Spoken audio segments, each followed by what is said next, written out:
May the words of my mouth and the meditations of our hearts be always pleasing to you, O Lord, our strength and our Redeemer. Amen. Notice anything different? Welcome to Alan Christensen. Alan is a dear friend, and Alan and his wife Phoebe are visiting from out of town. And Alan is the deacon at the church I came from, and he brought his stole with him, and I said, "Suit up, buddy, you're on." So we have a deacon today, so welcome, Alan, and thank you for reading the gospel for us and for the things that you will do later in the service as well. Yay. His wife is way better than he is, though, so really we should be clapping for Phoebe. Welcome, Phoebe. Yes. So last week we heard Jesus predict that he would be persecuted and arrested and killed, and on the third day he would rise again. And Peter got very upset with him about this. It didn't fit Peter's expectation of what a Messiah should be doing, and Jesus rebuked Peter and turned to the crowds and said, "Those who would follow me must take up their cross and follow me." Die to the life of this world and follow Jesus to live with God. Die to the values and expectations of this quid pro quo world and live in the love and community that flows from God. So that was last week. This week, Jesus is again traveling, walking with the disciples and with those who traveled with them.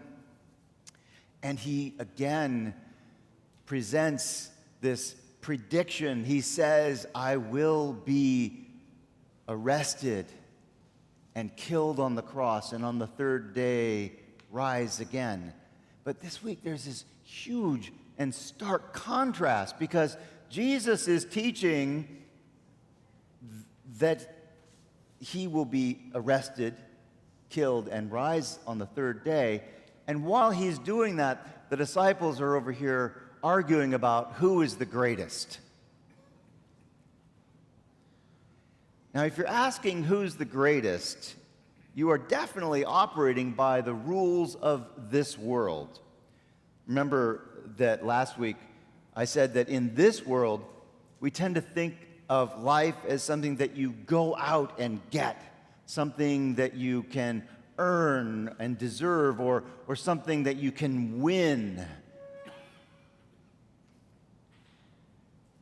In our world, in our culture, relationships are so often built on quid pro quo.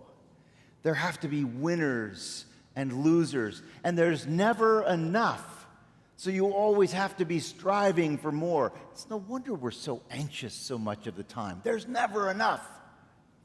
The only thing you can count on is what you have yourself. That's where they're coming from when they start arguing about who is the greatest. It's a question that comes from worldly values. Who is the greatest is about who has the most power or authority, who has the most wealth, who has the most possessions, who has the most fame.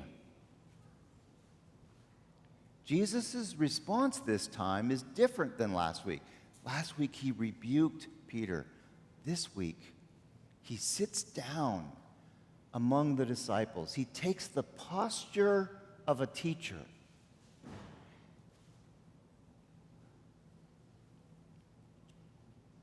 Whoever wants to be first must be last of all and servant of all. Here's the thing. Deciding to follow Jesus isn't enough. Changing the way we live, dying to the life of this world is a process. It's not just a decision that we make and everything is different. We have to learn new practices, new ways of thinking, new ways of relating even. Jesus is not rebuking the disciples this time because he knows that they need guidance. They need his help to figure out how to follow him, how to live this life that is informed by and guided by God's Spirit, this life in which we believe that there is enough, and that there's this great joy that comes in knowing that there actually is enough, which is a life of abundance.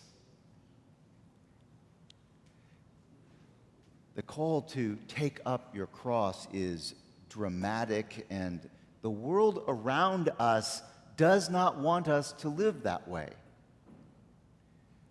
When an alcoholic decides to get sober, they might go to an Alcoholics Anonymous meeting, and in that meeting, the practice is to stand up and introduce yourself and acknowledge, confess that you are an alcoholic. So they do that. They admit that they are powerless to change that on their own, and they commit to the guidance of a higher power. And then, in addition to all of that, they also promise to come back to participate in community, in a community that will support them in learning and living new values that don't include alcohol, that don't include turning to alcohol for comfort or whatever it is that you're turning to it for.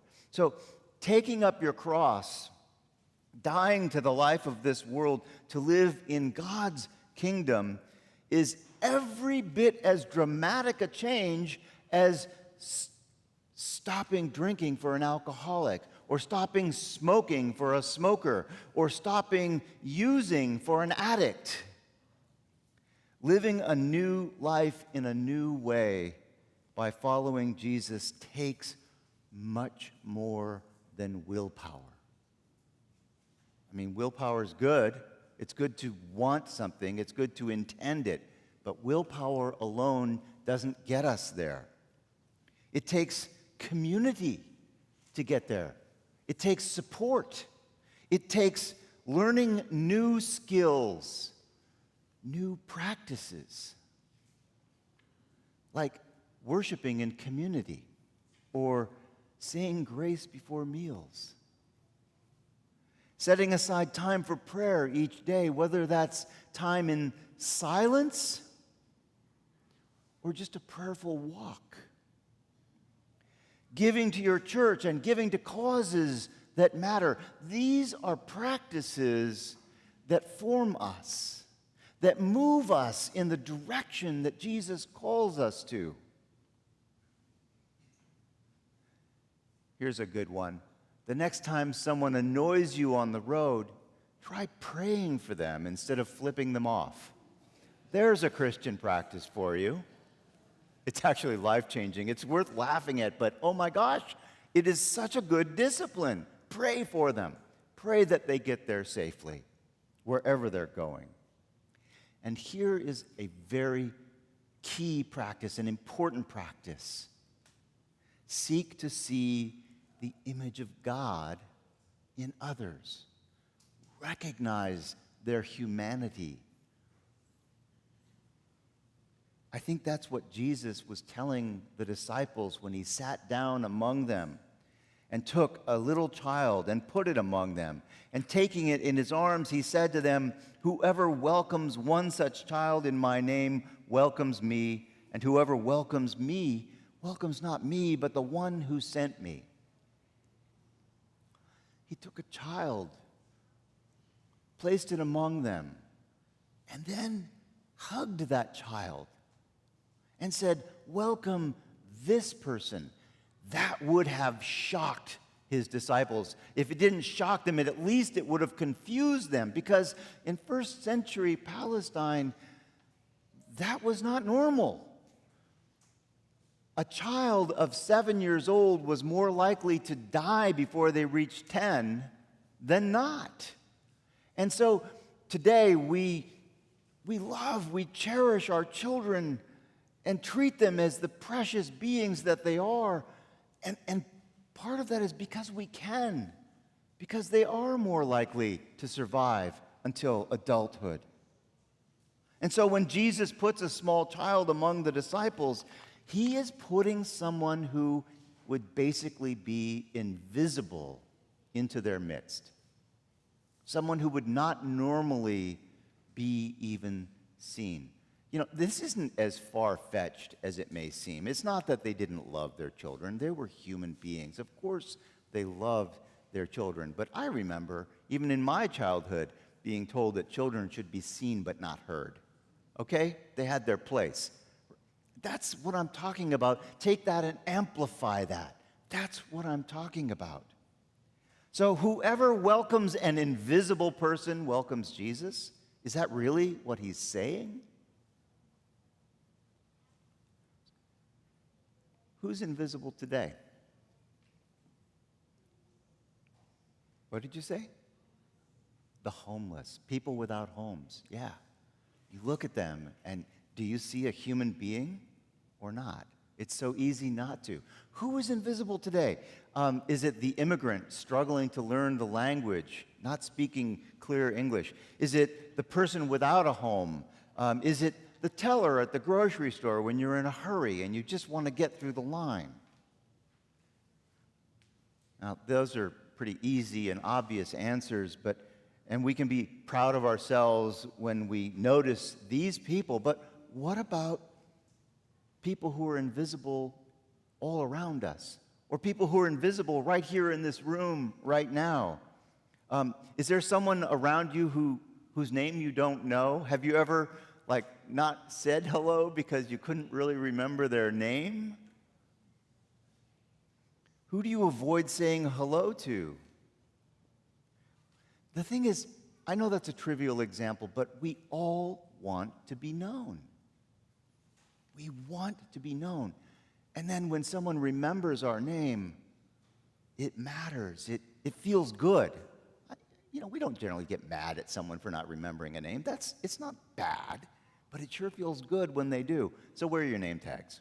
All right. Where are your name tags?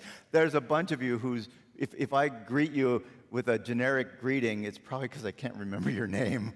So help me out here. We all want to be known. We all want to be recognized and honored. And when we welcome one another, when we welcome visitors and strangers among us, we are honoring the presence of God in our midst. The disciples were arguing about who is the greatest. Who was Jesus' right-hand person? Who would be his chief of staff? The Secretary of the Interior, or the Vice President, or the Secretary of Defense. Pick your important role. Who would be in those important roles? Who was the greatest? It's hard to change the way we think. They were having trouble changing the way they were thinking. It's hard to change the way that we strive, the way that we compete, the way that we compare, the way that we judge others. It's hard to change what we think is important. We need community and ritual and practices that we live, that we engage in, that we learn in order to live that more abundant life that Jesus calls us to. That life where relationships are not based on quid pro quo. I'll do for you if you do for me. No. We want relationship where it's based on a generosity of spirit, where we love and give because it completes us. It makes us more fully human to live that way. We want to live in a world where there aren't winners and losers, where someone else doesn't have to lose in order for me to get ahead. We want to live in a world where instead of behaving as though there is never enough to go around and I better get mine before you get it, instead we want to live in a world where there is enough, because what we value is one another. What we value is relationship and love and generosity. We want to live in that world that is inspired and guided by God's love. Jesus tells us to welcome the marginalized, the unseen, with all the love and respect that we have, to recognize the image of God in others. And in doing so, he promises that we are welcoming him. And when we welcome him, we welcome the one who sent him.